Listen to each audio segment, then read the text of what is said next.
Ce beau soleil provençal, Charles et Hélène voulaient s'en servir pour produire de l'électricité. Comme de nombreux Français, ils ont installé des panneaux solaires sur leur toit. Voilà. Un geste écolo qui a tourné au fiasco. Voilà. Vous voyez ce qu'ils m'ont fait? Ils m'ont fait une grosse merde, excusez-moi l'expression, mais c'est comme ça. Pourquoi? Déjà, c'est pas beau. Déjà, c'est très mal fait. Et j'ai rien à brancher. Ça fonctionne pas là? Ça fonctionne pas. Il n'y a rien qui fonctionne. L'installation a été faite en dépit du bon sens. Les panneaux ne sont même pas orientés vers le soleil. Non, pas de panneaux. Voilà, mais comme vous pouvez le constater, avec la boussole, les panneaux sont au nord. Les installateurs auraient dû mettre les panneaux sur le versant sud du toit. Mais ils se sont trompés. Installation plus crédit. Nos deux retraités en ont tout de même pour 60 000 €. Mais ils n'ont aucune intention de payer. Je me suis fait remarquer, mais alors comme un bleu. À l'aise, à l'aise. Voilà. Qu'est-ce que vous voulez que je vous dise? C'est comme ça, c'est pas autrement. Pourtant, quand ils sont bien posés, les panneaux photovoltaïques ne présentent que des avantages. Ils font du bien à la planète en produisant de l'électricité grâce à la lumière du soleil. Ils permettent à leurs propriétaires de bénéficier de réductions d'impôts très importantes et de subventions. Et surtout, ils leur apportent de l'argent, car ils peuvent revendre leur électricité à EDF. En France, 53 000 maisons sont déjà équipées et la demande explose. La plupart des propriétaires en sont très contents, mais il y a aussi un point noir. Depuis quelques mois, les plaintes se multiplient pour des installations bâclées et même parfois dangereuses. Alors, y a-t-il moyen d'éviter ce genre de piège? Près d'Avignon, Richard et Suzanne ont fait une très bonne affaire. Ils ont investi 24 000 € dans des panneaux solaires qui leur rapportent de l'argent sans leur demander le moindre effort. Bon, voici nos panneaux photovoltaïques. Tous les soirs, le couple relève minutieusement sa production d'électricité. Alors, aujourd'hui, on a produit 17,9 kWh et ça a fonctionné pendant 14h,3. Contrairement à ce que l'on pourrait croire, l'électricité produite par les panneaux solaires n'est pas consommée directement par Richard et Suzanne. Elle est rachetée par EDF, puis redistribuée aux abonnés de la région. Et revendre son électricité est très rentable. Le couple vient de recevoir son premier chèque de la part d'EDF. Un chèque de 1 978,67 €. Pour une année de production? Pour une année de production, tout à fait. Grâce à l'argent d'EDF et aux réductions d'impôts, le couple aura remboursé son installation d'ici 7 ans.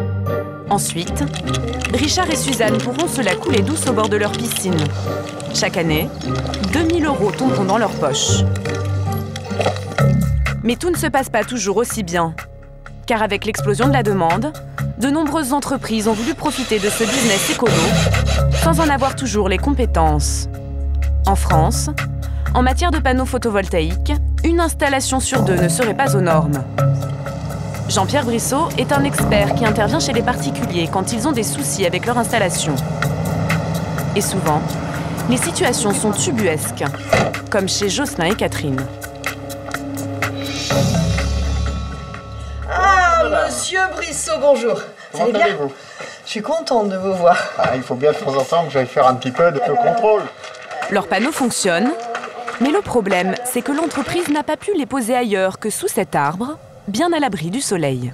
J'ai un très bel arbre, vous voyez, et je pense que quand ils ont posé les panneaux, ils n'ont pas dû le voir aussi beau que ça. Moralité, il y a 4 panneaux là qui n'ont pas de soleil du tout, et vous voyez, ça va même sur l'autre partie. C'est quand même un peu gênant. En bon amoureux de la nature, le couple se refuse à couper l'arbre. Mais l'ombre réduit considérablement la production d'électricité. Bon, vous voyez, si vous réalisez le compteur tel qu'il est maintenant, au bout de 7 mois d'installation, 7 mois de fonctionnement... 1260 kWh. Voilà. Voilà. Et vous avez promis 4200 kW dans l'année. Or, nous n'aurons au maximum que 2000, 2200, je ne sais pas exactement, mais à peu près. Pas plus. 2 fois moins d'électricité à revendre, cela représente un manque à gagner de plus de 1 000 € chaque année. Il nous avait dit qu'en l'espace de 5 ans, on aurait déjà couvert, tout remboursé, qu'on commençait déjà à produire du courant qui deviendrait rentable. Et là, moi je pense qu'on sera mort avant que ce soit vraiment rentable. Voilà. Ils ont vu qu'il y avait la surface suffisante pour poser leurs panneaux, et puis ils ont dit on va poser 8 panneaux là, et puis terminé, ça fera 28 000 €. Et le pire, c'est que le raccordement électrique n'a pas été fait correctement. En cas d'orage, leurs panneaux pourraient provoquer un incendie. Au minimum, c'est un manque de professionnalisme, et au maximum, c'est une arnaque. Ah bah oui, Et qu'est-ce que qu'on fasse maintenant avec ces panneaux là? Hein? On ne sait pas quoi en faire. Bon, alors on les a, on les garde. Jocelyn et Catherine vont porter plainte. Mais comme l'entreprise a été liquidée, ils ont peu de chances de récupérer leur argent.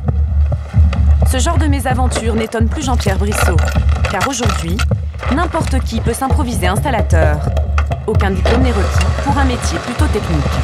Il faut des connaissances en électricité, bien évidemment, des connaissances en couverture, c'est pas toujours évident, et bien sûr des connaissances sur le comportement solaire, orientation, exposition, etc. Et c'est très rare qu'on rencontre des entreprises qui ont comme ça d'emblée toutes les compétences. De l'incompétence qui se double parfois de méthodes de vente abusives. En ce moment, Jean-Pierre Brissot a dans son collimateur une société qui est à l'origine de nombreuses installations défectueuses. Pour nous en convaincre, il a donné rendez-vous à l'un des commerciaux de cette entreprise et se fait passer pour un client. Bonjour, monsieur. Donc, et nous n'allons pas tarder à nous rendre compte de cette incompétence. À peine arrivé, le commercial étudie la position de la maison et il se trompe dans son orientation par rapport au soleil. L'ouest se situe là. On est est là. Hein. On n'est pas plein est. Le commercial est visiblement fâché avec les points cardinaux, mais il n'a même pas pris avec lui un outil pourtant indispensable dans son métier. Vous avez pris une boussole? Pardon? Vous avez pris une boussole? Elle est dans ma tête, moi. J'ai ma boussole dans ma tête. Notre expert est obligé de lui prouver avec sa boussole que sa maison est bien plein est. Plein est à 5 degrés près. Et ça ne s'arrête pas là. Pour produire le maximum d'électricité, il faut installer les panneaux solaires sur un toit incliné à 30 degrés. Ce n'est pas le cas de la maison de Jean-Pierre, mais le commercial va tenter de lui faire croire que son toit est proche de l'inclinaison idéale. Il faut savoir que le photovoltaïque, en rendement maximum, il est sur du 30. Hein? Ouais. Voilà. Mais là, on est à 20, là. Bon, là, vous avez un peu plus de 20, quand même. Non. On est à 20, là. Ces quelques degrés d'écart représentent de l'électricité en moins. Un manque à gagner de plusieurs centaines d'euros chaque année. Mais pour le commercial, pas de problème. L'installation est possible. On peut mettre 14 panneaux. Pour installer des panneaux solaires, il faut un permis de construire délivré par la mairie. Cela peut prendre plusieurs semaines. Mais le commercial ne s'embarrasse pas avec de tels détails. Si je suis dans un endroit où j'ai déjà installé des panneaux photovoltaïques, ou si je suis dans une commune où je connais et je sais qu'il n'y a pas d'interdiction, moi j'anticipe. Je travaille avant l'autorisation de la mairie. Des méthodes de vente contestables qui peuvent aller encore plus loin. Dans cette même société, Nathalie était commerciale. Elle est partie au bout d'un mois, dégoûtée par ce qu'on lui demandait de faire. Quand elle faisait signer un client, la consigne était de ne pas remplir complètement le bon de commande. On ne remplissait pas forcément la date par rapport au délai de rétractation, car le client a 7 jours pour se rétracter. Et donc souvent les installations étaient faites 2 jours après que le contrat soit signé. Et si l'installation est faite, c'est un peu difficile après de se rétracter ou de faire enlever toute une installation. La stratégie de l'entreprise était très claire. Forcer la main du client et ne pas lui laisser le temps de réfléchir.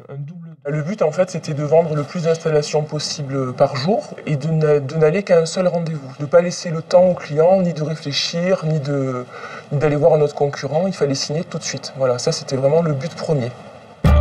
Signer sans réfléchir. À Fréjus, c'est exactement ce qui est arrivé à Brigitte et sa mère. Et pour elle, l'arnaque est même allée beaucoup plus loin.